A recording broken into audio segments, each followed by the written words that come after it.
नमस्कार। आज हम कुछ ऐसे स्रोतों पर नजर डाल रहे हैं जो हमें सीधे 1991 के भारत में ले जाते हैं। वो एक ऐसा मोड़ था, आप कह सकते हैं, जब भारत की अर्थव्यवस्था ने एक बहुत बड़ी करवट ली। एक बंद दरवाजे वाली अर्थव्यवस्था से निकलकर दुनिया के लिए खुली। सोचिए न, एक समय था जब बाहर की कंपनियों का यहाँ आना मतलब लगभग नामुमकिन सा था, और फिर अचानक कोका कोला जैसी कंपनियां वापस आ गईं। ये कैसे हुआ? तो हमारे पास जो दस्तावेज हैं वो 1991 से पहले के लाइसेंस राज की बात करते हैं, फिर उस समय के भयानक आर्थिक संकट की, और फिर सरकार ने जो बड़े कदम उठाए जिन्हें हम एलपीजी सुधार कहते हैं, और हाँ, खासकर कोका कोला जैसी कंपनियों की वापसी। चलिए इसी कहानी को परत दर परत खोलते हैं आज। तो शुरुआत करते हैं 1991 से पहले के भारत से। लाइसेंस राज मतलब कोई भी इंडस्ट्री लगानी हो, चलानी हो, हर छोटी बड़ी चीज के लिए सरकारी मंजूरी चाहिए। हाँ बिल्कुल। और सिर्फ मंजूरी नहीं, आयात पर इतने भारी टैक्स और इतनी पाबंदियां थीं कि बाहर से कुछ मंगाना बहुत मुश्किल था। और विदेशी निवेश, वो तो जैसे बिल्कुल ही नहीं था। हाँ, फेरा मतलब फॉरेन एक्सचेंज रेगुलेशन एक्ट 1973 इतना सख्त था कि विदेशी कंपनियां यहां आने से कतराती थीं।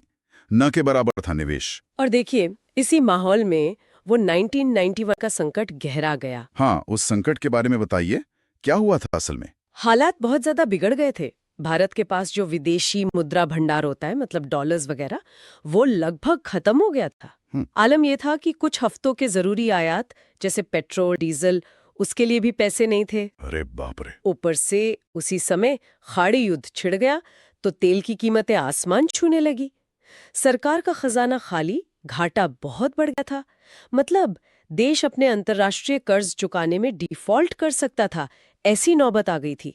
सोना तक गिरवी रखना पड़ा था। हाँ, मैंने पढ़ा है इसके बारे में। इसी भयानक दबाव में फिर आईएमएफ और वर्ल्ड बैंक से मदद मांगी गई। और उन्होंने शर्तें रखी। बिल्कुल। उनकी शर्त थी, अपनी अर्थव्यवस्था खोलो, ये सब बंदिशें हटाओ, सुधार करो। और यहीं से फिर एंट्री होती है था आम भाषा में। कैसे इन्होंने चीजें बदली? सही सवाल है। देखिए, उदारीकरण मतलब लिबरलाइजेशन। इसका सीधा मतलब था उद्योगों और व्यापार पर सरकारी कंट्रोल कम करना। वो जो लाइसेंस लेने का झंझट था, उसे खत्म किया गया कई सेक्टर्स में। आयात पर ड्यूटी कम की गई, कंपनियों के लिए काम करना आसान बनाया गया। अच्छा।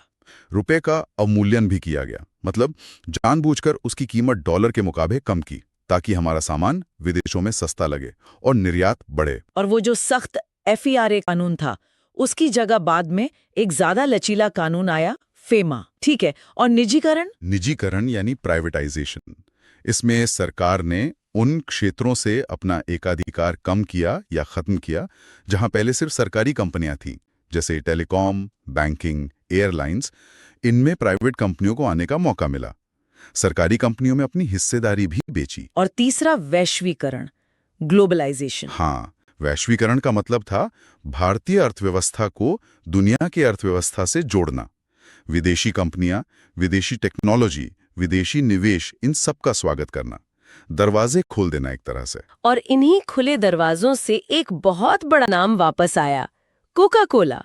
मुझे याद है वो 1977 में भारत से चले गए थे। हाँ बिल्कुल, फेरा के नियमों की वजह से उन्हें अपनी 40% से ज्यादा हिस्सेदारी छोड़नी पड़ती और अपना सीक्रेट फॉर्मूला भी बताना पड़ता, जो उन्हें मंजूर नहीं था। तो 1991 के बाद माहौल बदला और 1993 में कोक वापस आ गया। और सबसे मजेदार बात, उन्होंने आते ही पार्ले ग्रुप के जो उस वक्त के सबसे हिट ब्रांड थे, थम्स अप, लिम्का, माजा, हाँ, गोल्ड स्पॉट भी था शायद, हाँ, इन सबको खरीदिया करीब $40 मिलियन में। बिल्कुल।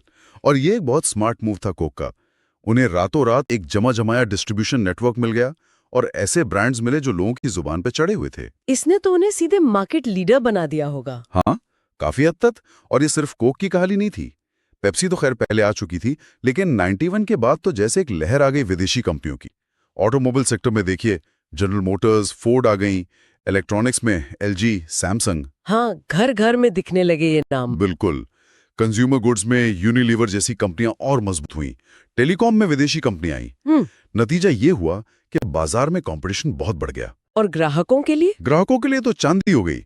उन्हें पहले से कहीं ज्यादा चॉइस मिली, बेहतर क्वालिटी के प्रोडक्ट्स मिले और कीमतें भी कंपटीशन की वजह से कंट्रोल में रही।